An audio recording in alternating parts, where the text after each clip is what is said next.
కాకుండా HbA1c ఇవైతే ఎలా అన్న 3 months ఒకసారి చేపిస్తారు. ఇవైతే చేపియాలి. సెకండ్ ఏంటంటే కొలెస్ట్రాల్ టెస్ట్. ఇది కూడా ఫాస్టింగ్ లో చేపియాలి. ఒకవేళ మీకు కొలెస్ట్రాల్ లేకపోయినా, మీరు కొలెస్ట్రాల్ టాబ్లెట్ వాడకపోయినా కూడా సంవత్సరానికి ఒక్కసారి అయితే తప్పకుండా చేయించాలి. మూడోది ఏంటంటే kidney function test. Kidney status ఎలా ఉంది తెలుసుకోవడానికి ఇది కూడా సంవత్సరానికి ఒకసారి చేయించుకోవాలి. Liver function test. Liver status ఎలా ఉంది అది కూడా తెలుసుకోవాలి. అండ్ మెయిన్ ఏంటంటే హార్ట్ చెకప్.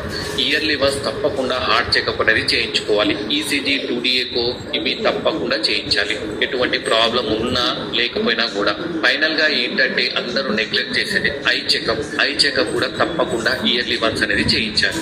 ఈ 6 చెకప్లు మాత్రం మస్ట్ అండ్ షుడ్ గా చేయించాలి. ఇది చాలా మందికి తెలియదు. ఈ వీడియో షేర్ చేయండి. ఎందుకంటే ఇవి ముందుగానే చేయించడం వల్ల మనకి మన ప్రాబ్లం ఉంటే దాని రిలేటెడ్ ట్రీట్మెంట్ తీసుకుంటే త్వరగా తక్కువ అవుతుంది. మీరు ఏంటంటే నాకు కొలెస్ట్రాల్ లేదు, నాకు కిడ్నీ అన్ని నార్మలే ఉన్నాయి, లేకపోతే నాకు హార్ట్ ప్రాబ్లం ఏం లేదు, నాకు ఐ కూడా నార్మల్ ఉంది నెగ్లెక్ట్ చేస్తే ఏంటంటే ఫ్యూచర్ లో ఒకటేసారి బాంబు పేలినట్టు పేలినప్పుడు బాధపడే కన్నా ఇలా ఇయర్లీ వన్స్ చెకప్ చేసుకుంటే మీకు ముందుగానే ఏమైనా ప్రాబ్లం ఉన్నా తెలుస్తుంది. అర్థమైంది కదా? మీరేం చేస్తారు?